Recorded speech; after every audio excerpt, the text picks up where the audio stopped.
Hello, everyone. This is Julie Wood. We're still a little bit early for time. We will begin in a few minutes once we give everyone a chance to log on and work through any issues they may have, so just bear with us, and the webcast will begin shortly. Thank you. If you have any questions, of course, use the chat or the questions module in GoToMeeting. Thank you.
Hello, everyone. This is Julie Wood. Thank you so much for joining our call today on credit for data sharing. So I'm Julie Wood. I'm the Director for Strategy and Operations for Vivli. And today we're really delighted to be able to share with you a webcast that we have from Barbara Beer from the MRCT, as well as Heather Pierce from AAMC. In terms of our call today, we will be sending a presentation as well as a link to the recording and slides. If you have questions that you would like to have asked, please post your questions via the chat or the questions button on your control panel. And after the webinar, we will follow up with you During this call, all participants will be muted, so please do use your questions bar or the chat if you have any questions from the webcast today. So as I said, we're really delighted to be able to share this with you and get the thoughts from Barbara Beer from the MRCT Center that's based at Brigham Hospital and Harvard, as well as Heather Pierce from the Associations of American Medical Colleges, and they'll be able to talk to you about approaches for ensuring that credit is given to those who generate data. Thank you.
Hi everyone, I hear there's an audio issue. Just give me a minute to boost the audio up because I want to make sure that everyone can hear. Let me try this again.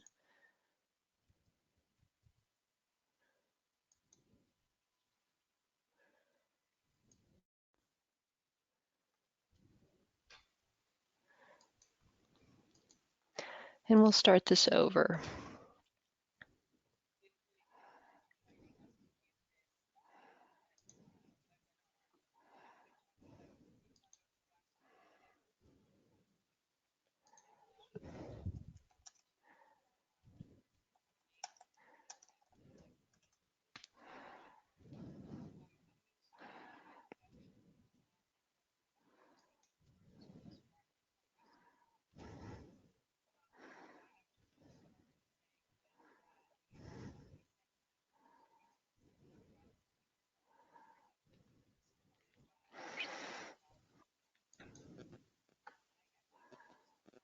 Okay, I'm hearing we're still having audio issues.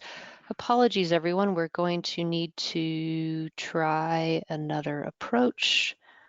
So if you could all just give me a minute while we troubleshoot this and we understand what's going on, because this should work.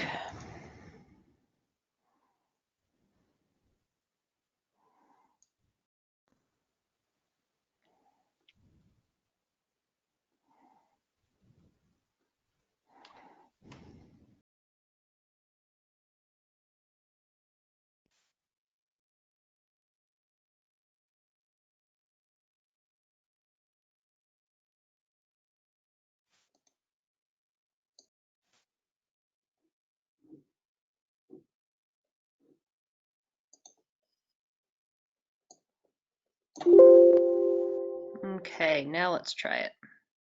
Conflicts of interest, but we are, as a center, committed to autonomy and responsible for the control of any of our products and deliverables. So the MRCT Center is actually a research and policy center at Harvard and the Brigham, which brings together diverse stakeholders to define emerging issues in global clinical trials and to create and implement ethical, actionable, and practical solutions. We do this by bringing together all the stakeholders relevant to a project, including industry, academia, nonprofits, government, regulators, patient and patient advocacy organizations, and in this context, today, journal editors and publishers and others. We do the work by pulling together these stakeholders, working on defining the problem, and then moving forward to find actionable solutions that work for all, with the belief that if if everyone around the table can stand behind a direction, it is more likely to be positive and successful. We've been involved in the issues of data sharing, and that's what Heather and I will talk about today, for a very long time. And it's important to think through why data sharing is so important.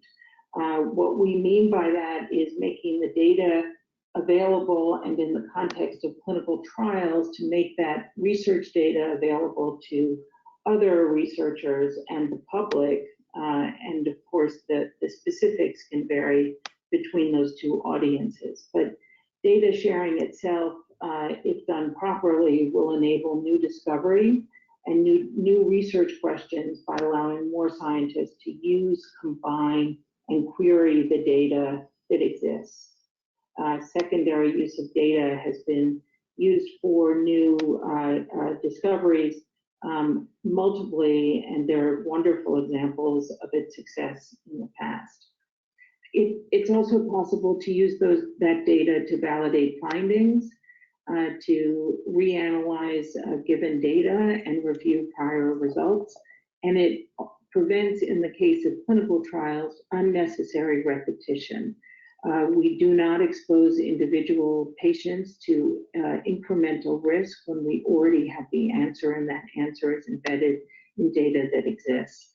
So it really makes use of the best of participants' volunteerism and contributions, of society's investment in clinical trials and in all of science, and enables research using modern big data methods. As we combine these data to make them interoperable, we can derive new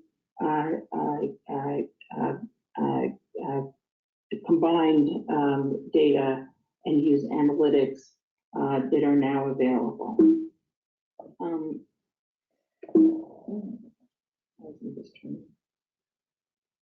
Okay, so IPD, individual participant level data.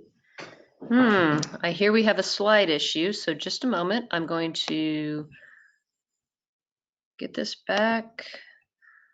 Let's Typically for inviting us to move this give this forward, get us back to where we were. Transparency. Okay. And in the clinical trial world, which is relevant to Vivli, it starts with prospective registration of clinical trials, which documents the existence and enables tracking of ongoing and completed trials, making sure that what was intended at the outset of the trial is what is reported at the end. The summary results reporting the results of a trial has been defined, at least in clinicaltrials.gov, as well as in other clinical trial repositories, and makes that data available to all researchers, regardless of whether it is published in the literature or not. Structured data enables accurate search and retrieval, and it's based on the elements of study design, and it's done in a structured format. On top of that, and assuming that in clinical trials registration and summary reports is done completely, we're interested in the sharing of individual participant level data. That provides an audit trail for summary reports results reporting. It enables the reanalysis of trial data, and it enables combination and combining of the trial data with other data for novel investigations. So on that background, you can see that data sharing eliminates duplicative trials that are unnecessary, enables new discovery, enhances correlative and explanatory science. It allows for instance, evaluating common adverse events across class or subpopulation, because you can now make that data interoperable. You could identify surrogate endpoints, And by making this data available, we believe that we enhance public trust. However, those benefits are only realized if the risks are minimized with attention to the risk to participants and specifically their risk to privacy. We think it's important that in so doing, we respect the informed consent and that which the participant has agreed to, and carry that through in the data that we make available. The data is anonymized, but in this world, of course, there's always a small risk of re-identification, which we have to be ever attentive to. I think it's most beneficial if there's wide participation, including academia, biotech, and government, and as well as by industry. Most importantly, the data is most useful if it can be pooled and the data is structured and is interoperable. Data standards are available. There are some alternative methodologies that are being developed. Importantly, the metadata must be shared and real-time analytics are available to query the data sets. All of that is available on robust repositories such as Vivli. And there is state-of-the-art security in place, so there is no breach of the data. We base our assumption that the data will be following, the data availability will be following FAIR principles, which are findable, accessible, interoperable, and reusable. A commitment that we've all made in terms of our ability to share and our capacity to share the data. So repositories such as Vivli are really necessary for doing IPD sharing well. Vivli is, as far as I know, the only global center for clinical trial data, and as a repository serves internationally. There are other data sharing platforms which have wonderful attributes, and together I think we're establishing global standards for data sharing, data elements, documents, metadata agreements. We're all committed to the responsible use of that data and are accountable for its use, as are the people who access it and contribute to it. We've committed to FAIR principles, and it's important that the data itself be machine readable, as should be the metadata and other component parts. So for all of this, making the data available, somebody and some persons need to be responsible for and curate the data, particularly important with individual participant level data where privacy risks are at stake, but true for all data in science, that the curation responsibility for that data and stewardship of the data is critically important. And indeed, it is becoming increasingly a requirement. Data sharing statements for clinical trials has been made clear that that is a necessity to declare whether or not one is going to share data, how, when, and with whom, as a condition of publication in the journal editors. That's true for IPD sharing and has been recently introduced. But data sharing is not limited to individual patient or participant level data from clinical trials. It's true of all scientific data, and the benefits of sharing that data accrue to society generally, not specifically to clinical trials. And through parallel efforts of the legislature, journals, charitable foundations, funding agencies, and researchers across the globe, we're all now encouraged and in some cases mandated to make our data available to other researchers. So this is becoming far more common and indeed mandated. However, data generators, for all the efforts that they make in curating and responsibly sharing that data, are not currently rewarded. our academic systems worldwide incentivizes researchers to conduct the subsequent analyses of their own data by themselves. What the coin of the realm in academics is authorship publication, and currently there's no way to receive academic credit for sharing data, only for being a contributor, collaborator, or author on a paper. That is the challenge that we wanted to address. And it's similarly true that efforts to and contributions of data sharing are not generally rewarded in grant reviews or applications reviewed by either government or nonprofit funders. Indeed, that is a challenge because there is often no funding for making that data available and no credit for the subsequent really wonderful science that results from data that you've spent years generating. So that's the background to why we collaborated with the AAMC and the New England Journal in establishing a vision, scope, and potential for data sharing, and really working on what a system for academic credit for data sharing would look like.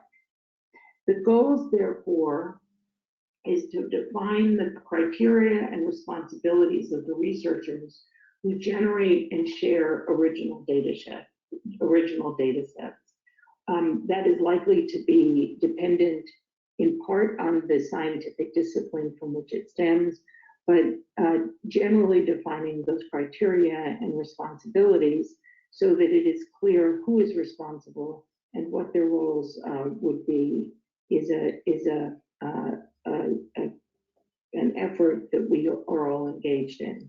Then to harmonize and supplement existing principles and strategies for good data management and citation so that we're all aware of what is expected in a competent and reliable data sharing exercise and by those researchers that share the data.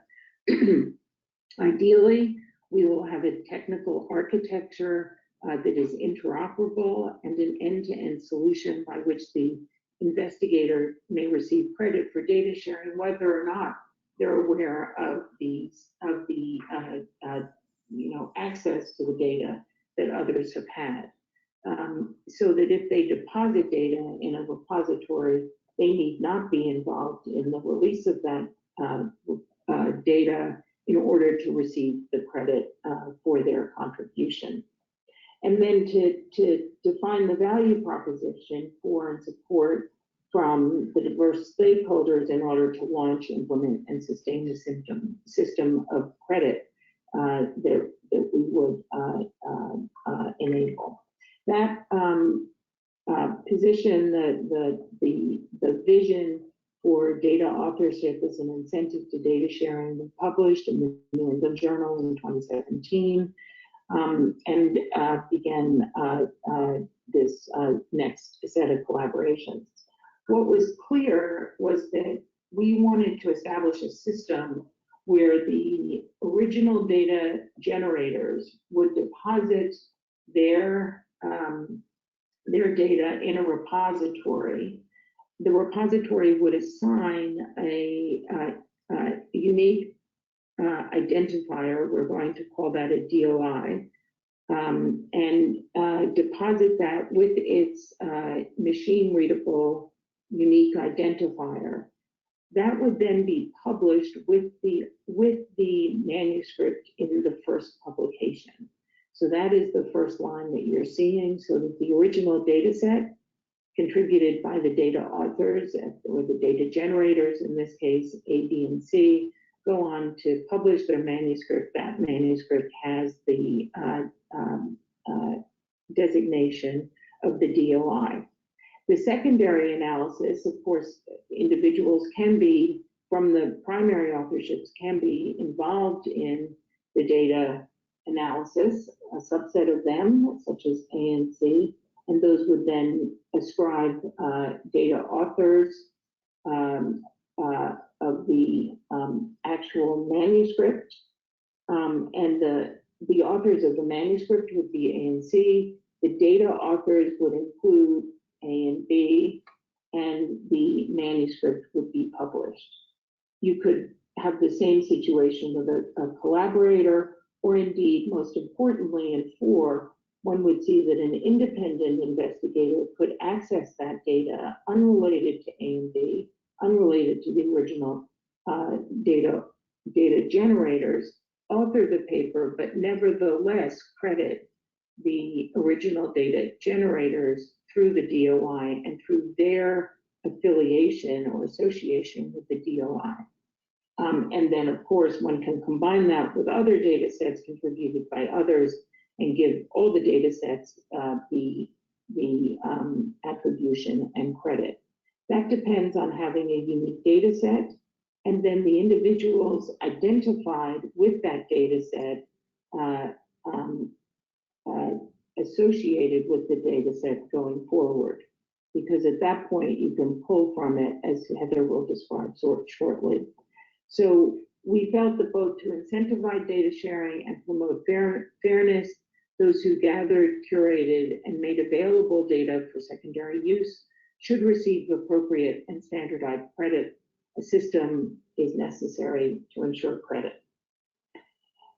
The principles of that system should include good data management and curation. It should build upon the numerous and substantive efforts that have been created to date and leverage those current data citation efforts. Ideally, this system would be an end-to-end solution from data acquisition and association of the data deposit data contributor through to the final publication and the affiliation of the data generator to the final publication. That would be machine readable and accessible. It would permit tracking of data for the reuse and applicable to the contributor, and ideally be an anticipated and routinized part of journal submission and publication. Importantly, it would be important to recognize this for academic advancement. That would involve a culture change and the collaboration of academic leadership to understand the work and substantive contribution of data sharing.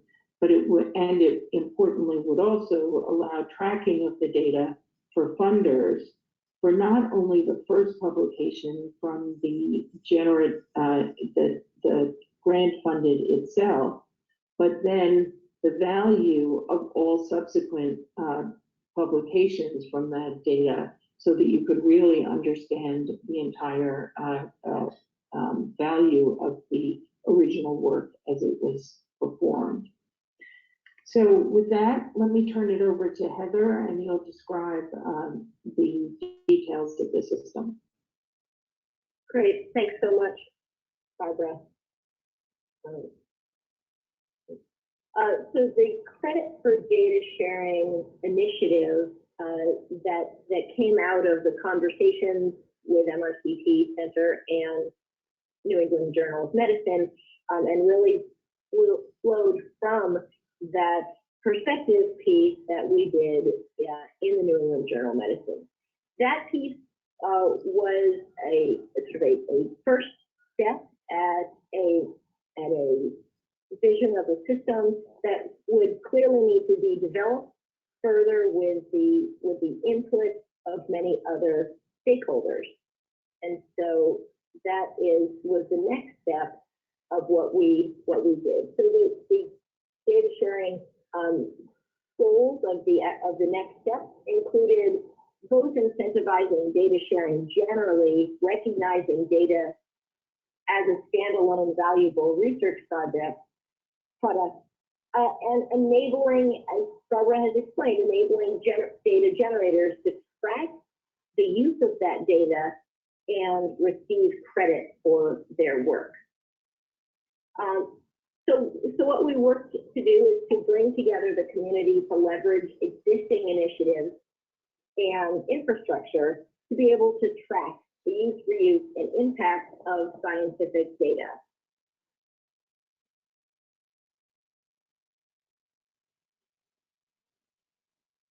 So the way this works is that we started this in May 2017 and started bringing together stakeholders from across the research ecosystem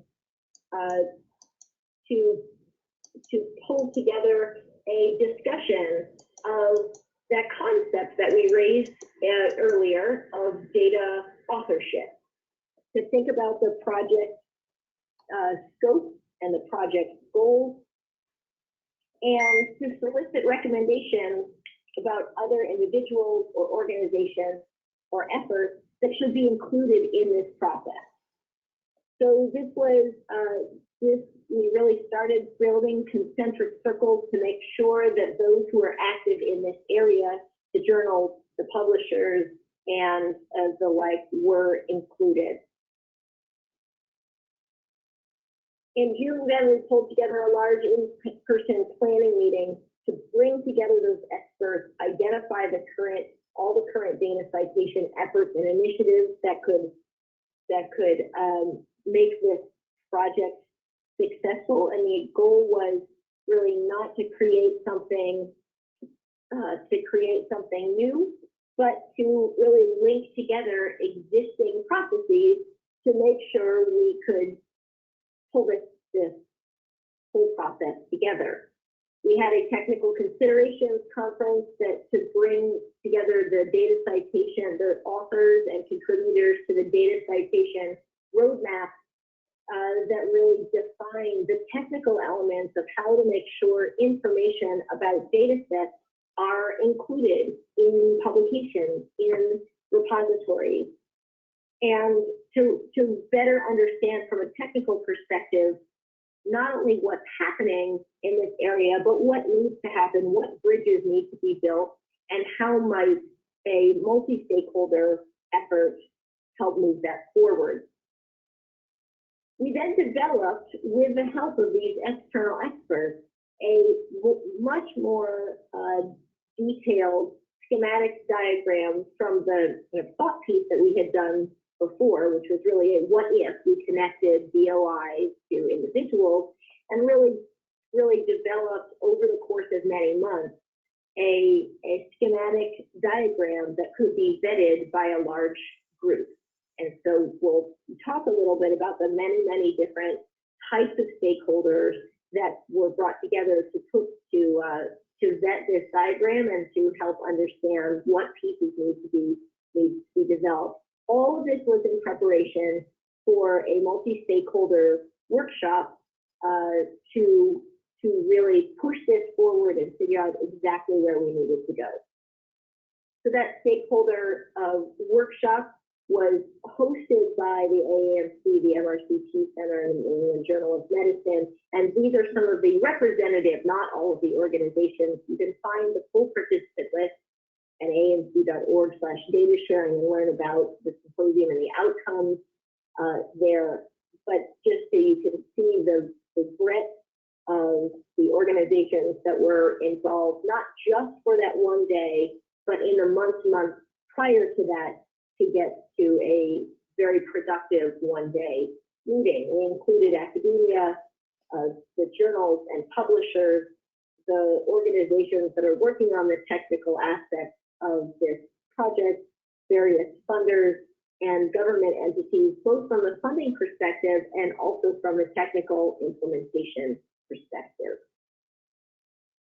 So this was the discussion draft that we discussed at the meeting, and has a lot of steps to it. You can see the 6 parts of the schematic, which demonstrate an end-to-end process that begins with the researchers that are depositing data sets into repositories, and at the time of deposition, the data sets are connected through persistence identifiers to a persistent identifier of the researcher, namely an ORCID ID. ORCID is a not-for-profit organization that issues unique identifiers to researchers and has grown substantially in the last decade, and many journals are moving toward, and academic institutions, moving towards either encouragement or requirement of an ORCID ID. Grantees are moving to, granting organizations, excuse me, are moving towards requiring ORCID ID to identify the researchers that are involved, and the federal government is moving in this direction as well. A recent guide notice from the National Institutes of Health has indicated that for all training grants, every grantee will be required to have an ORCID ID over the next couple of years, and we wouldn't be surprised if that expanded over time. Once an individual is linked, when an individual ORCID ID is linked to a persistent identifier linked to data set, whether that's a digital object identifier, which is the most commonly used persistent identifier, but there are other identifiers besides DOIs. Once those are linked, then when a data set underlying a publication is published, then both then that data set persistent identifier must be included in the metadata of a publication. So that means that when a publication is cited, that it can be traced back to the underlying data set. When those data are used again, because they're downloaded from a repository, whether or not the initial researchers are included in these subsequent publications, then the inclusion of the data set identifier in subsequent publications allows for the collection over time of linkages. So you can see here in steps 5A and 5B that there can be a system that can scrape the metadata of publications to pull out those data set PIDs. And so that one could look for in 5A, for example, every publication and every published use of a single data set. Or one could look for an individual in 5B through an ORCID ID to find out what data sets is that person linked to and where have those data sets been used. This is really the fundamental basis for how you can track the use and reuse of data. One important piece of this is that while credit and academic advancement for data sharing can be a powerful incentive to both share data and to recognize the sharing of data, what's really important is understanding how the data someone collects changes science and changes discovery and moves us forward. So data that are shared but are never used again do not provide extra credit.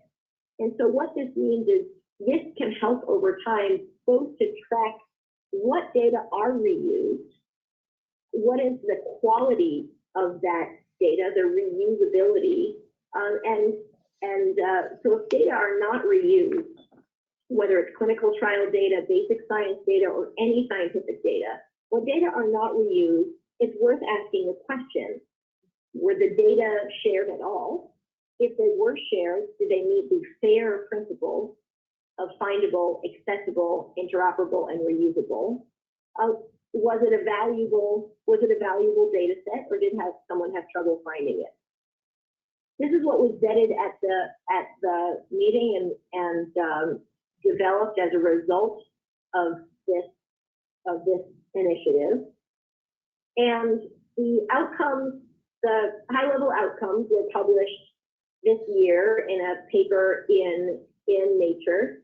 We can see the graphics department at the Nature has some high quality people there that is different from the PowerPoint slide-based schematic that we use. But this is really essentially the same cycle. And what's depicted here in this visual is that if data are deposited and either the data or the individual lack an ID and they're not put together, or the data are not cited, then there is no remaining link to the data generator and it cannot be tracked. So this green path of depositing data by linking to an ORCID ID, by citing the data set, not just the references to publications every time, and being able to track this system is how we can move this system forward.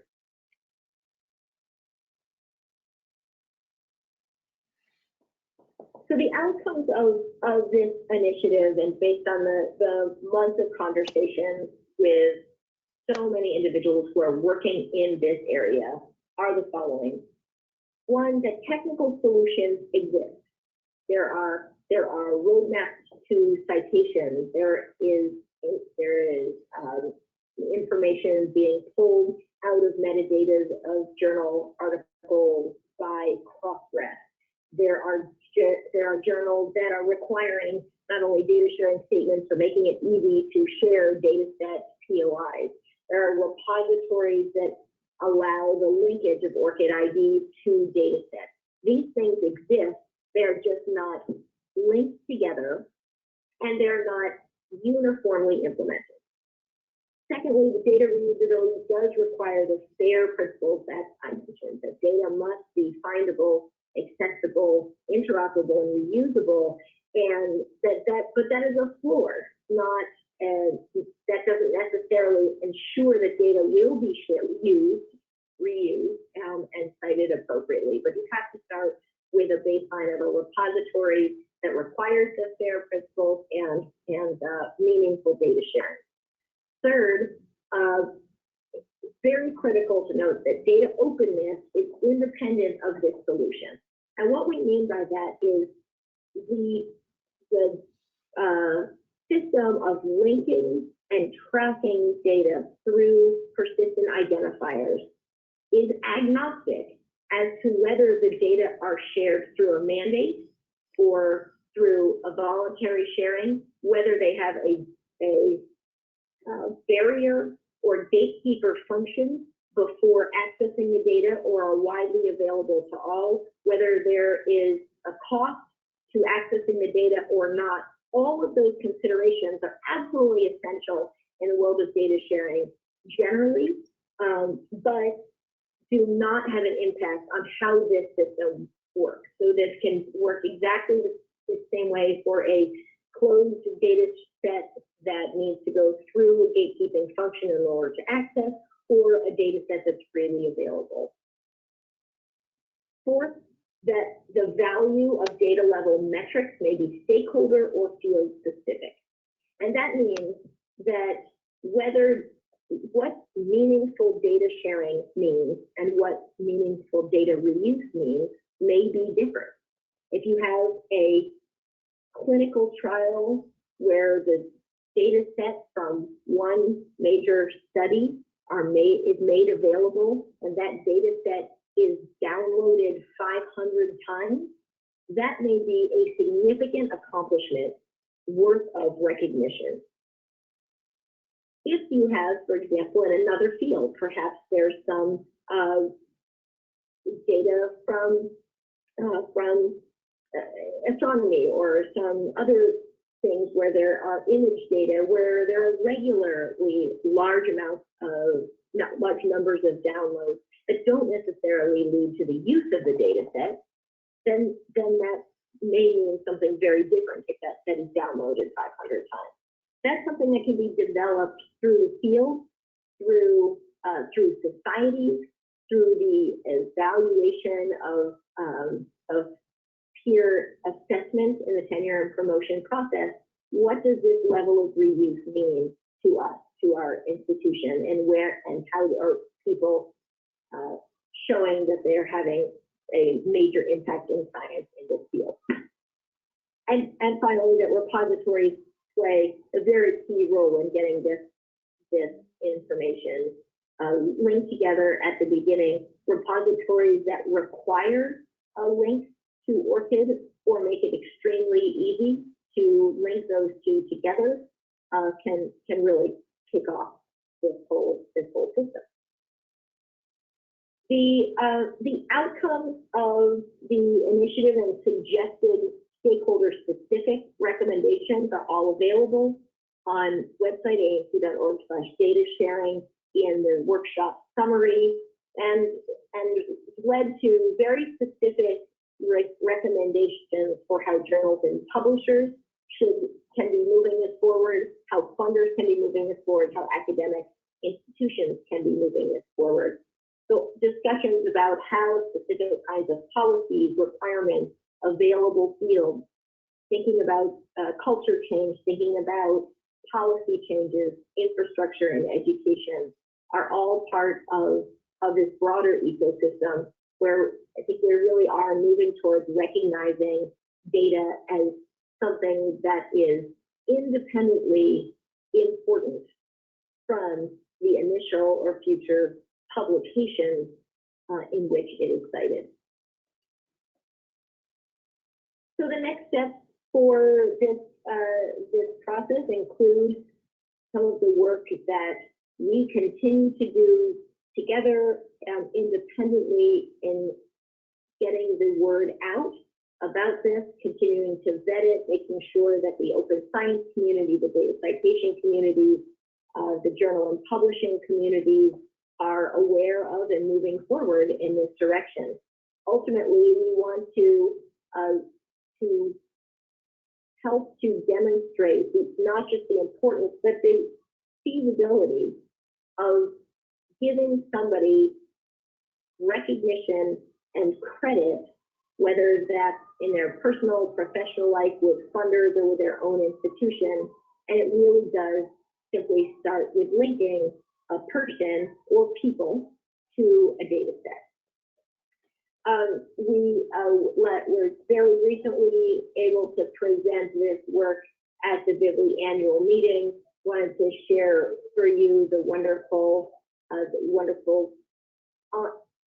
drawing that happened during the conversation at that meeting as well.